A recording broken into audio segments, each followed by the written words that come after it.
याला तू ओळखतेस? मागच्या निवडणुकीत तुमच्या विरुद्ध उभा होता आणि ज्यानं कावळेचा डोळा फोडला असं तुम्ही म्हणता तोच ना हा महेश? याला तू विशेष ओळखत नाहीस हे ऐकून मला खूप आनंद वाटला. याला असं जिवंतपणे जळताना पाहणं मला खूप आवडेल. तुला?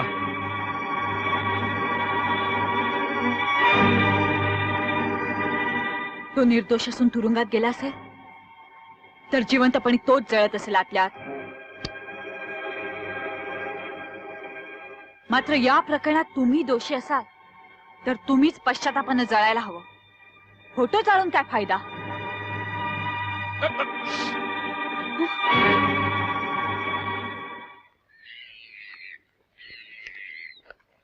अलका, तुम्हाला इथे कशाला बोलवलंस?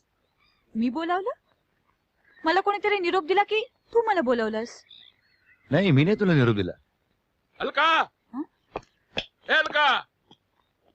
बाबा,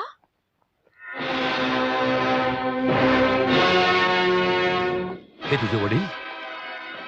अर्थात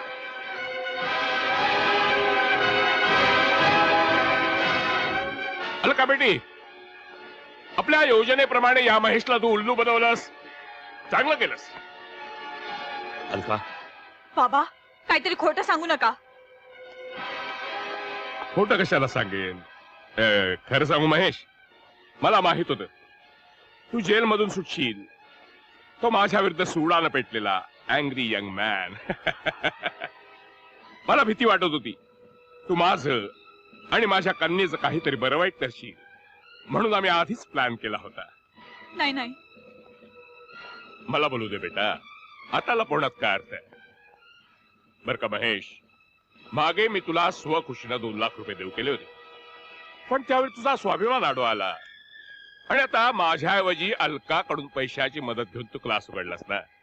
अलका, महेश माझा ऐक तरी. घाबरू नको अलका, हा महेश आता आपला झालाय. बर का महेश, आम्ही राजकारणी माणसं शत्रूला ताब्यात ठेवण्यासाठी साम दाम दंड भेद यांचा अवलंब करतो. त्यातलाच हा भेद, म्हणजे जसा मत्स्य भेद तसाच महेश भेद. रेडे, अरे तुला जेलमध्ये अडकवणाराही मीच आणि सोडवणाराही मीच. खात्री वाटत नसेल तर मी जेलरला पाठवलेल्या पत्राची कॉपी वाच.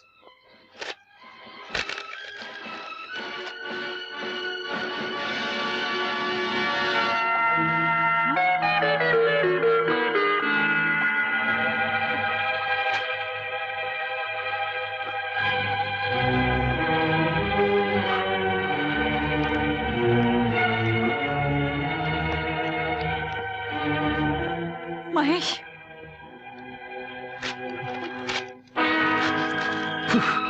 महेश. अलका, घरी चाल. नाही. ठीक आहे, केव्हा घरी ये, पण लक्षात ठेव माझ्याशी टक्कर घेण्याचा प्रयत्न करू नको. मी तुझा बाप आहे. महेश, महेश, महेश, महेश, महेश माझा ऐक. एक शब्द बोल नकोस. इतकं खोटं माझ्याशी का? तुझा बाप वाचावा म्हणून? त्यासाठी प्रेमाचं नाटक करायची गरज नव्हती. हे नाटक नाहीये महेश. नाटक नाही मग काय आहे? शत्रूवर प्रेमाचं नाटक करून त्याला ठार मारणारी विषकन्या असतो. विषकन्या.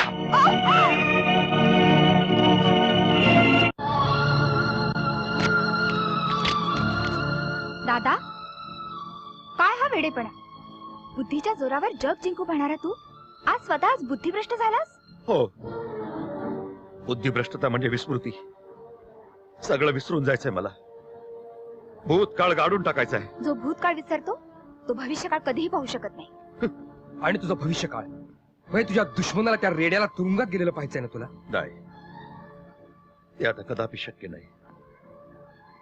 त्या खऱ्या तुरुंगातून बाहेर पडल्यानंतर मी पुन्हा एकदा कैद झालो. अलका नावाच्या एका फसव्या मायावी मुलीच्या प्रेमात. गणिताचा प्राध्यापक असून सुद्धा अलकाचं गणित नाही सोडवू शकलो. ती कोणाची मुलगी याचा विचार सुद्धा केला नाही मी कधी. तो विचार करण्याची गरज नाहीये. अलका रेडेची मुलगी आहे हे मला माहिती होतं. तू जेलमधून सुटण्या आधीपासून, तिच्या माझ्या पहिल्या भेटीपासून. सोनल? आणि मलाही माहिती होतं. ज्या दिवशी माझं आणि सोनलचं लग्न ठरवलंस त्याच दिवशी सोनलने मला सगळं सांगितलं होतं. त्या अलकासारखाच तुम्ही देखील माझ्याशी लपंडाव खेळलात का? कशासाठी? कारण एकच, अलकाचं तुझ्यावर प्रेम आहे. नितांत प्रेम आहे. तुरुंगात तुझी आणि तिची पहिली भेट झाल्यापासून. तिने तसं मला स्पष्ट का नाही सांगितलं? अलका एवढ्यासाठी घाबरत होती की ती रेडेची मुलगी आहे हे तुला कळलं तर तू तिला तिरस्काराऐवजी दुसरं काहीही देऊ शकणार नव्हतास. आणि एक गोष्ट लक्षात ठेव महेश, अलका एक वेळ आपल्या बापाला सोडेल पण तुला कधीही सोडणार नाही, आपला प्राण गेला तरी.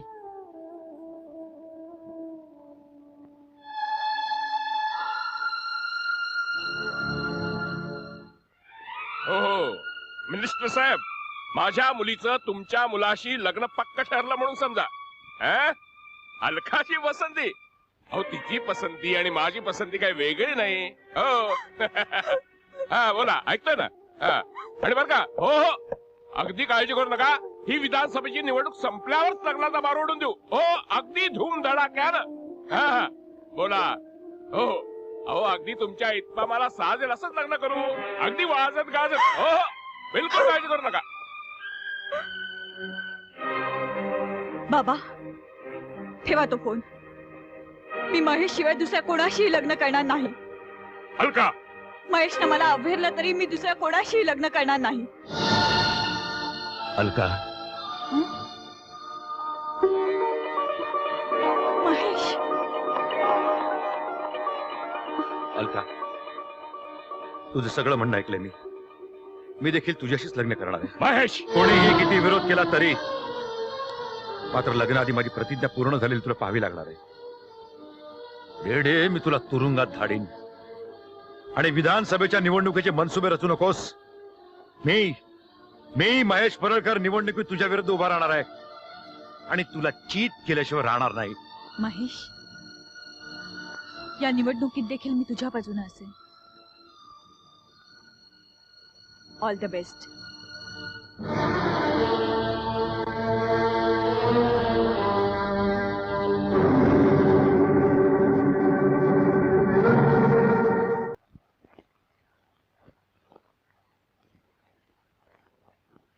वेलकम महेश परळकर. मी तुझं दुसऱ्यांदा स्वागत करतो. कारण याही निवडणुकीतून मी माघार घ्यावी म्हणून.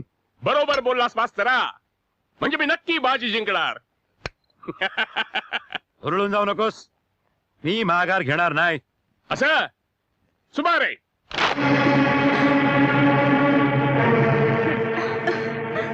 आता पटलं ना? तुला माघार घ्यावीच लागेल. माघार नाही घेतलीस तर तुझ्या लाडक्या बहिणीचं प्रेत मतदानाच्या बूथवर दिसेल. माझं प्रेतच काय? माझ्या प्रेताचे तुकडे तुकडे झाले तरी महेश तुझा माघार घेऊ नकोस तू.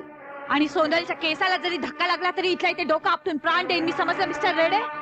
अलका, उगाच वयात्मला करू नकोस. रेडे साहेब, माझा ऐका. पोरी आपल्या प्राणापेक्षा अब्रूला जास्त जपतात. कोणताही भाऊ आपल्या बहिणीची बेअब्रू होऊ देणार नाही. Yes you are right. Supare go go. Thank you sir, thank you. बाबा तुम्हाला लाज वाटायला पाहिजे.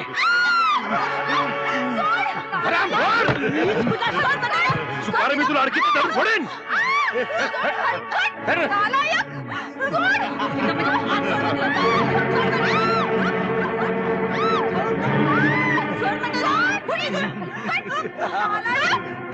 थांब रेडे. मी माघार घ्यायला तयार आहे. Good, very good. मडके फॉर्म घेऊन ये. शाबास सुबारे, आपलं काम झालं. महेश, या फॉर्मवर सही कर. तू आप खुशीनं निवडणुकीतून माघार घेतोयस. आणा पेपर्स. नको दादा, सही करू नकोस. मी सही करतो.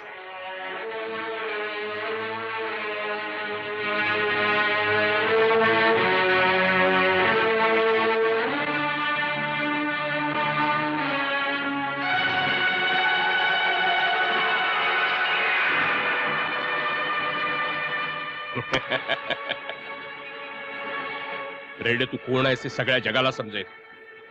सही है म्हणजे हे लिहिलंस मूर्ख. काय जगाला समजेल. दुनिया झुकती है झुकाने वाला चाहिए. पण तुम्ही तर जय हो जनता की असं म्हणत असता. अरे जनता मूर्ख बेवकूफ असते. निवडणुकीपूर्वी आश्वासन दिली ना की जनता टाळ्या वाजवते. अरे जनता कशाला. तुझ्यासारखा मास्तर देखील मूर्ख ठरला. गेल्या निवडणुकीतून माघार घेण्यासाठी मी तुला 2 लाख रुपयांची ऑफर दिली होती. तू स्वीकारली नाहीस. तुला आठवतं त्या दिवशी मी तुला बाटली फेकून मारली. डोळा कावळेचा फुटला. आळ तुझ्यावर घातला. आणि ते ब्ल्यू फिल्मचं प्रकरण ते सगळं माझंच कारस्थान. आणि पोलिसांना ते खरं वाटलं.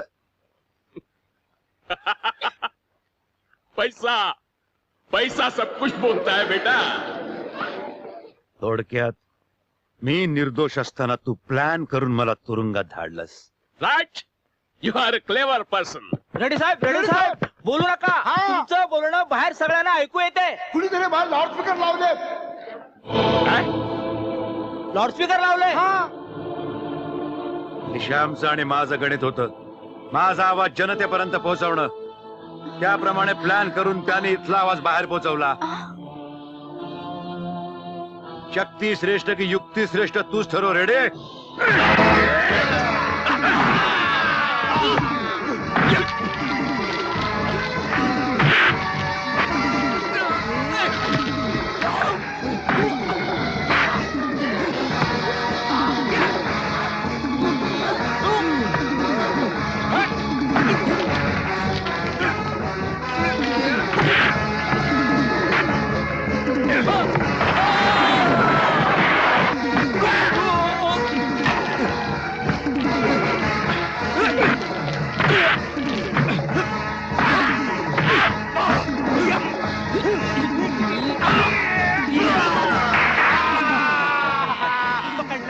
आला का पाण्यातून बाहेर. पाणी प्यायचंय अजून. नको टोपी टोपी माझी.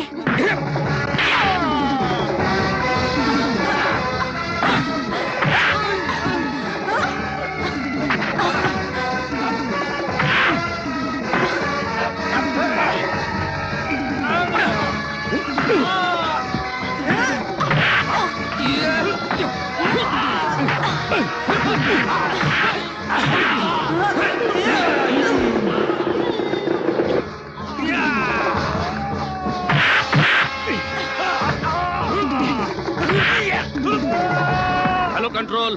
Kulkarni over. Vijay Deshmukh start immediately with the force. Lalbaug go down. ती पोत्यातली पोरगी बदलली कधी विचारून येतो.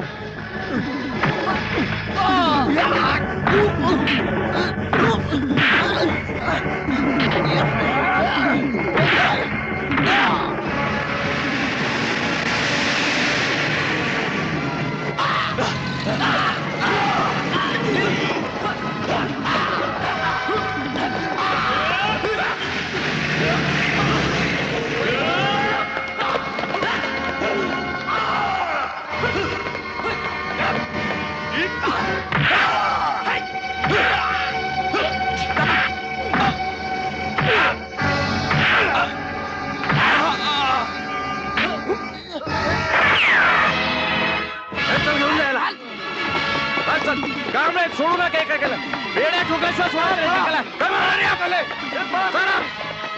जरा काही करा लवकर. माझा ऐका साहेब तुम्ही. हो मला सुपारीच्या रेड्याची ऐका.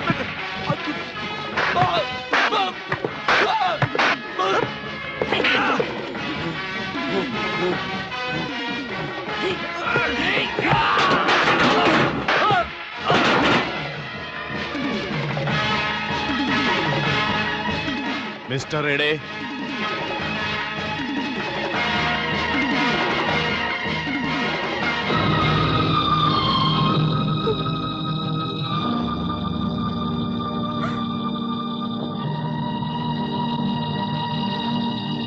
इन्स्पेक्टर मी तुमच्या बरोबर यायला तयार आहे. पण एक मिनिट प्लीज. ठीक आहे.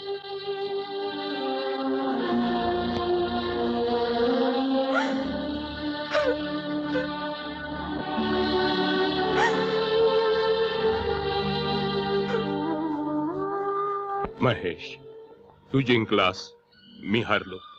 माझ्या सर्व गुन्ह्यांचा कबुली जबाब मी देणार आहे. त्यामुळे मला शिक्षा ही भोगावीच लागणार. तू आदर्श शिक्षक आहेस, तसाच आदर्श नेताही जरूर होशील. सजा भोगून आल्यावर तुझा आणि अलकाचा सुखी संसार पाहण्याची माझी इच्छा आहे.